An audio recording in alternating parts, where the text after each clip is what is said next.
Hello, welcome to Ken studies. Daily MCQ में यानी daily current affairs के MCQ में आज हम 6 अगस्त का एमसीक्यू देखेंगे। इसमें फर्स्ट क्वेश्चन है, air quality of a city is assumed to be good if air quality index is up to.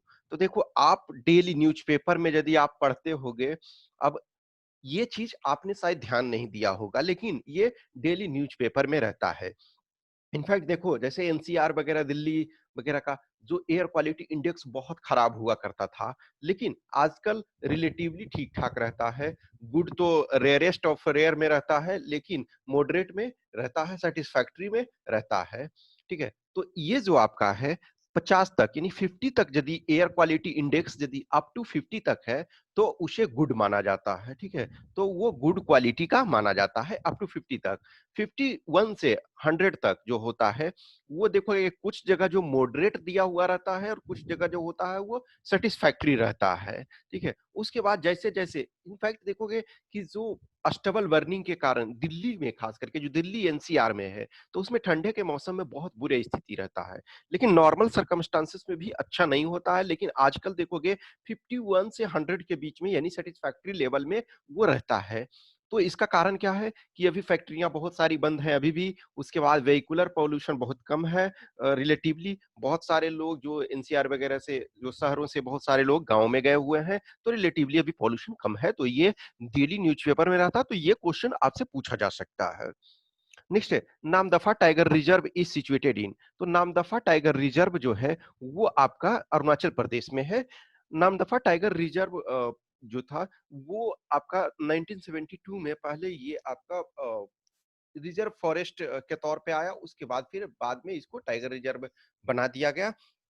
India में अभी देखोगे कि 50 टाइगर रिजर्व्स हैं। अभी हमने जो टाइगर सेंसस वगैरह और ये टाइगर के बारे में बताया था, आपसे बात किया था।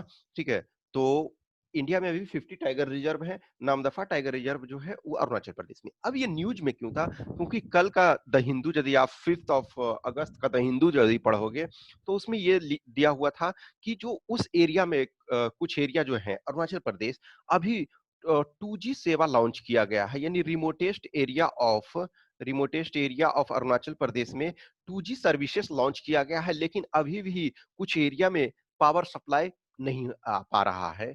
तो ये इस कारण से उसका नामदफा टाइगर रिजर्व का उसमें जिक्र था। तो इस वजह से ये चीजें जानना, क्योंकि आज के डेट में भी देखो कुछ एरिया ऐसे हैं जहां अभी प्रॉपर तरीका से, जैसे देखो जम्मू एंड कश्मीर का एक अलग सिचुएशन था कि वहाँ सुविधाएं नहीं थी इंटरनेट वगैरह का, जो इनफैक्ट उस पर भी आपको क्वेश्चन एक तरह से इनडायरेक्ट वे में है। ठीक है, तो 1 ईयर कल पूरा हुआ जो जम्मू कश्मीर के संबंध में जो भी बाइफरकेशन का बिल पार्लियामेंट में आया, वो राज्यसभा में आया, तो उसका 1 ईयर कल पूरा हुआ था। ठीक है, तो अभी वहाँ इंटरनेट डिसरप्टेड चल रहा है, लेकिन इस एरिया में, अरुणाचल प्रदेश वगैरह के एरिया में, कुछ क्षेत्रों में अभी भी इंटरनेट वगैरह की प्रॉपर कम्युनिकेशन कनेक्शन नहीं है। और पावर तो अभी तो 2G आ गया है, अभी उसी चलते ये न्यूज में था, और पावर सप्लाई अभी आना बाकी है। Next, which state recently announced to link welfare scheme through Parivar Pehchan पत्र। तो यहाँ जो हरियाणा है, तो हरियाणा के सीएम मनोहर लाल खट्टर ने ये कहा है, अभी घोषणा करी है कि जो भी वेलफेयर, तो इसका हरियाणा हो जाएगा, जो वेलफेयर स्कीम्स है उसे जो है वो परिवार पहचान पत्र से जोड़ दिया जाएगा, ताकि उससे जो लीकेज हो वो कम हो, यानी कि मैक्सिमम से मैक्सिमम बेनिफिशियरी तक पहुंच सके, लीकेज को कम किया जा सके। ठीक है, लीकेज को मिनिमाइज किया जा सके। अब देखो, जैसे बहुत सारे जगह में अब आधार के जो है, आधार पे आपका अंगूठा लगाने के बाद बिहार में राशन वगैरह मिलता है, क्योंकि अभी मैं यहाँ ऑब्जर्व कर रहा हूँ, तो उन लोगों को ही राशन मिलता है जो यहाँ हैं। उन्हें अपना अंगूठा लगाना पड़ता है, थंब इम्प्रेशन डालना पड़ता है, तब उन्हें जो भी है फूड और जो सारी सुविधाएं मिल रही है वो मिल रहा है। देखो, अभी जो है राशन कार्ड पोर्टेबिलिटी कुछ दिनों में ही प्रॉपर तरीका से वो लागू हो जाएगा। तो राशन कार्ड पोर्टेबिलिटी से क्या है कि अब जैसे जस्ट इमेजिन करो कि कोई मजदूर है, उसका राशन कार्ड बिहार में बना हुआ है, अब वो सूरत में कमाने के लिए गया, तो उसे वहां सूरत में तो मिलेगा नहीं उसका सुविधा, लेकिन यदि वो डिजर्व करता है, उसके पास कैपेबिल वो लेने की के लिए वो एलिजिबिलिटी है, तो उसे कहीं भी हो वो मिलना चाहिए। तो राशन कार्ड जो है पोर्टेबिलिटी स्टार्ट किया जाएगा। तो ये हरियाणा जो है वो वेलफेयर स्कीम को, जितने भी वेलफेयर स्कीम है उसे परिवार पहचान पत्र के थ्रू लिंक करने का प्लान बना रही है, ताकि जो इंटेंडेड बेनिफिशियरी हैं, जो डिजर्व करते हैं, जो एलिजिबल हैं, वो उसका मैक्सिमम से मैक्सिमम लाभ उठा सके। Next है the alternative academic calendar for upper primary stage students recently in news has been developed by। तो देखो एक सेकेंड, ये आप इसको यूजीसी तो ऐसे ही एलिमिनेट कर सकते हो, क्योंकि यूजीसी जो है वो हायर एजुकेशन के लिए है, एआईसीटीई जो है वो जनरली टेक्निकल एजुकेशन के लिए है, तो ये प्राइमरी में ये भी नहीं आएगा, तो ये आप दो को एलिमिनेट कर सकते हो। अब आपके पास दो रह गई, सीबीएसई और एनसीईआरटी। तो एनसीईआरटी इसको ये की है। अब ये अभी इसको हमारे एचआरडी मिनिस्टर जो हैं डॉक्टर रमेश पोखरियाल निशंक, उन्होंने इस चीज को रिलीज किया, और ये इसमें है कि जो भी कोविड-19 पैंडेमिक है, ठीक है, इस पैंडेमिक के ड्यूरेशन में जो टीचर्स, स्टूडेंट्स और पेरेंट्स, तीनों के लिए एक तरह से कॉम्बिनेशन, क्योंकि टारगेट क्या है, स्टूडेंट को बेटर एजुकेशन देना, बेटर एंगेजमेंट रखना, बेटर उसे वैल्यू एडिशन प्रोवाइड करना। तो इसमें तीनों का कोऑपरेशन चाहिए होता है, टीचर्स का, स्टूडेंट का और पेरेंट्स का। ठीक है, तो अपर प्राइमरी स्टेज के लिए ये किया गया है कि under the guidance of education ministry has developed the alternative academic calendar for students, parents and teachers of primary and upper primary stage with an aim to engage students meaningfully during their stay at home due to COVID-19 pandemic। तो इस कोविड-19 pandemic के duration में stay home में, घर में जो बच्चे रह रहे हैं, तो उन्हें बेटर तरीके से इंगेज करने के लिए ये लागू किया है। This calendar provides guidelines to teachers on the use of various technological tools and social media tools available for imparting education in fun filled and interesting way. तो ये चीजें जो है ना कि देखो एजुकेशन, अब क्लासरूम एक सेटअप डिफरेंट होता है, बच्चे घर में है, तो एटलीस्ट उन्हें भी प्रॉपर तरीका से इंगेज करके रखा जा सके और इंटरेक्टिव वे में इंगेज करके रखा जाए। तो इसका आंसर डी हो जाएगा। नेक्स्ट है बाबरी मॉस्क वाज डेमोलिश्ड ऑन। तो देखो बाबरी मस्जिद जो है एक कहीं ना कहीं हिस्ट्री का एक बैड डे ही कह सकते हो, और वो हुआ उसी के कारण ही देखोगे कि मुंबई में राइट्स, डिफरेंट देश के डिफरेंट पार्ट्स में राइट हुए।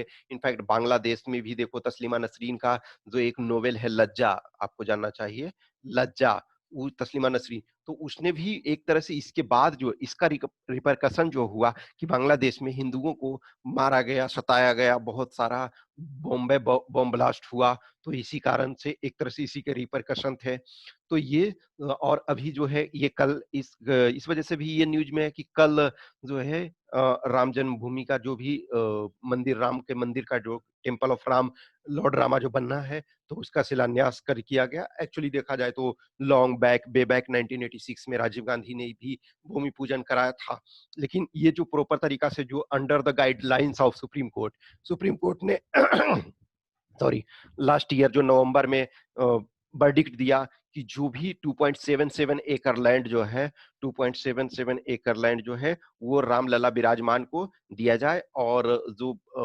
बाबरी मस्जिद एक्शन कमेटी है, तो यानी कि सुन्नी वक्फ बोर्ड जो है वो उन्हें जो है अयोध्या में ही एक प्रोमिनेंट लोकेशन पे 5 एकड़ लैंड प्रोवाइड किया जाए। और जो तीसरा पार्टी था ये ठीक है निर्मोही अखाड़ा, तो निर्मोही अखाड़ा को कुछ भी उसमें नहीं दिया गया, क्योंकि वो उसके पास प्रॉपर तरीका से लैंड का राइट नहीं था। तो जो भी है वो डिमोलिश किया गया था, वो 6 दिसंबर 1992 को, और कल उसका शिलान्यास किया गया राम मंदिर का उसके स्थान पे। नेक्स्ट है Hiroshima day is celebrated on.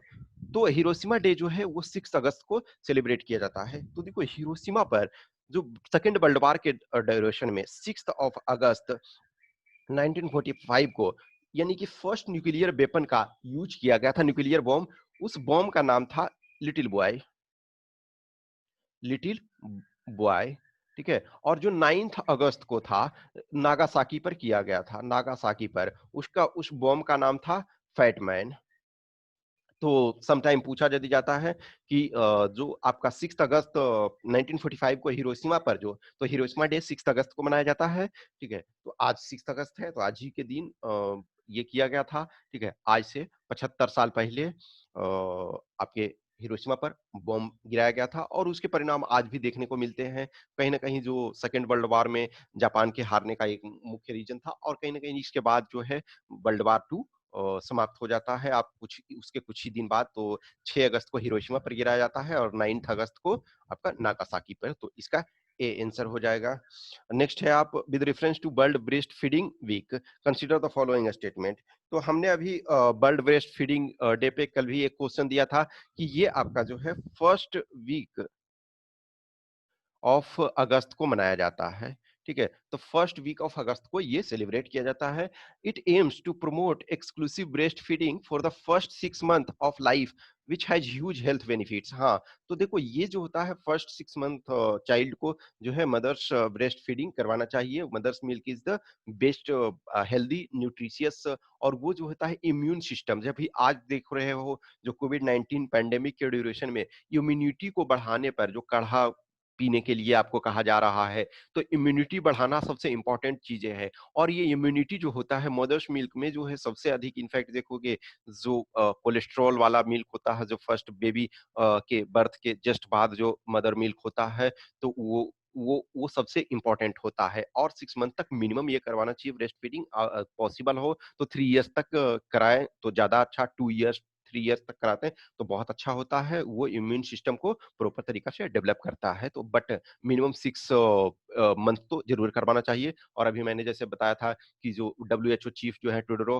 तो उन्होंने कहा कि देखो नो डाउट कोविड-19 पैंडेमिक के ड्यूरेशन में हमें डिस्टेंस मेंटेन रखना जो 2 गज की दूरी जो है 2 गज की दूरी रखना है दैट्स फाइन बट बच्चों के लिए उसे ब्रेस्ट फीडिंग कराना चाहिए उसमें ऐसा नहीं है वो 2 फीट की 2 गज की दूरी पर रखोगे तो ब्रेस्ट फीडिंग कैसे होगा बट ये इसमें उस चीज को आप ये करके बच्चे को करवाना चाहिए तो फर्स्ट स्टेटमेंट सही है it is jointly organised by world alliance for breast feeding action WHO and UNICEF हाँ ये भी सही है तो आपका सी हो जाएगा इसका A and B 1 and 2 both next आपका है operation Gibraltar was launched by Pakistan in 1965 तो मैंने बोला था ना कि देखो कश्मीर का ये जिक्र आएगा देखो दो 5 अगस्त जो है 5 अगस्त को ही एक तरह से ये इसी टाइम किया गया था 5 अगस्त 1965 ठीक है तो ये आपका 55 ईयर्स इसके हो गए ऑपरेशन जिब्राल्टर्स के और 5 अगस्त को ही लास्ट ईयर जो है जम्मू कश्मीर का bifurcation to union territory of Jammu and Kashmir and union territory of Ladakh में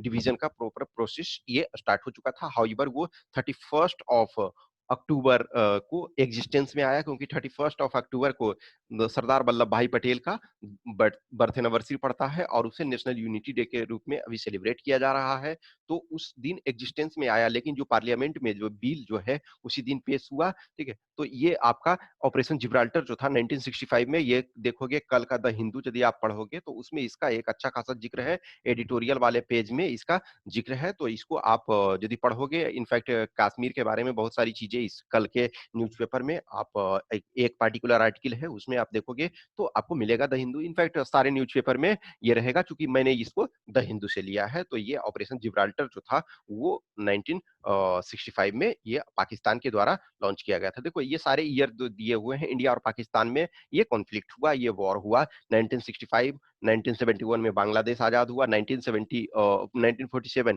इसी में ड्यूरेशन में देखोगे कि जो जम्मू कश्मीर का जो पीओ के हिस्सा है पाकिस्तान ऑक्युपाइड कश्मीर तो इसी ड्यूरेशन में उसने बहुत सारा भाग को हम हमारे भाग को कब्जा कर लिया और जहां से सीज फायर लाइन हुआ वही लाइन ऑफ कंट्रोल माना जाता है एलओसी माना जाता है और 1999 में कारगिल हुआ उस पर हमने ऑलरेडी विजय दिवस के अवसर पर 26 जुलाई को हमने ये देखा था तो इसका ए हो जाएगा नेक्स्ट है Ibrahim Alkazi who recently died was तो इब्राहिम अलकाजी जो अभी मरे तो वो Indian theatre and drama teacher थे तो इसका आंसर डी हो जाएगा ये देखोगे ये लंबे समय तक इनफैक्ट जो लॉन्गेस्ट सर्विंग आपके ये रहे हैं ठीक है ना longest serving NSD national school of drama तो एनएसडी के लॉन्गेस्ट आपके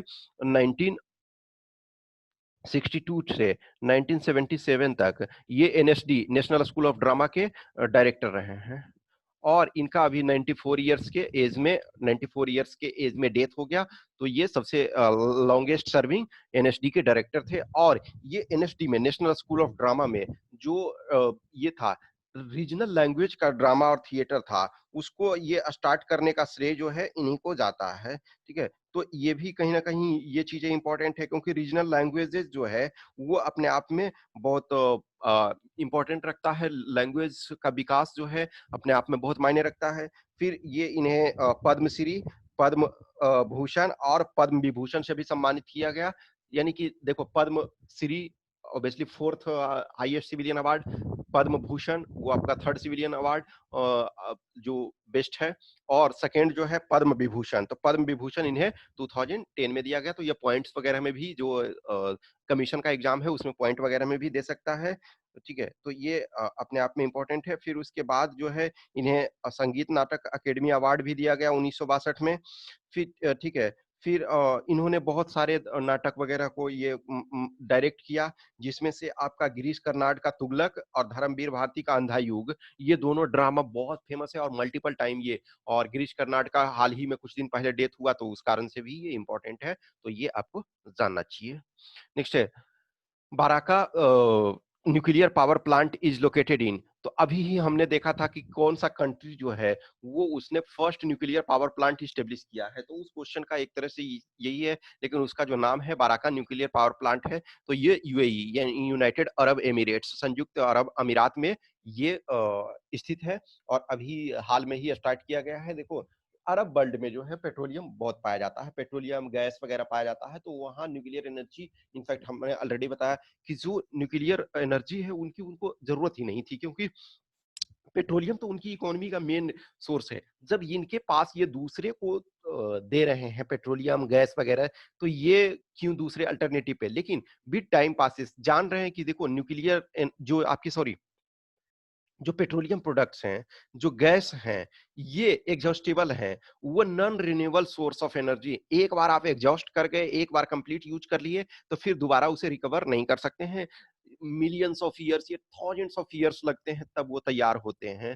ठीक है, तो आप ट्राई ये करते हो कि हर कंट्री कोशिश कर रहा है कि सोलर पावर को यूज करें, न्यूक्लियर पावर को यूज करें, वो ये विंड पावर को यूज करें, जो भी जिनके पास रिन्यूएबल सोर्सेस ऑफ एनर्जी है, new and renewable sources of energy को खोज कर रहे हैं सब लोग अधिक से अधिक। क्योंकि जैसे सनलाइट है, तो सनलाइट एक तरह से लंबे समय से चलता आ रहा है और ये लंबे समय तक चलता रहेगा, तो इस पर सबसे अधिक जोर दिया जा रहा है। जैसे ही विंड एनर्जी है, तो जहां विंड रेगुलर रूप से बहती है वहां इसका यूज किया जा सकता है। ओके, तो ये 10 क्वेश्चन आज के कंप्लीट हुए। इस 10 क्वेश्चन के आंसर की यहाँ दिए हुए हैं। I hope you enjoy this session. अच्छा लगता है तो लाइक करें, कमेंट करें, अपने दोस्तों के साथ शेयर करें, और हमारा चैनल सब्सक्राइब नहीं किया है तो सब्सक्राइब करें। Thanks for watching this.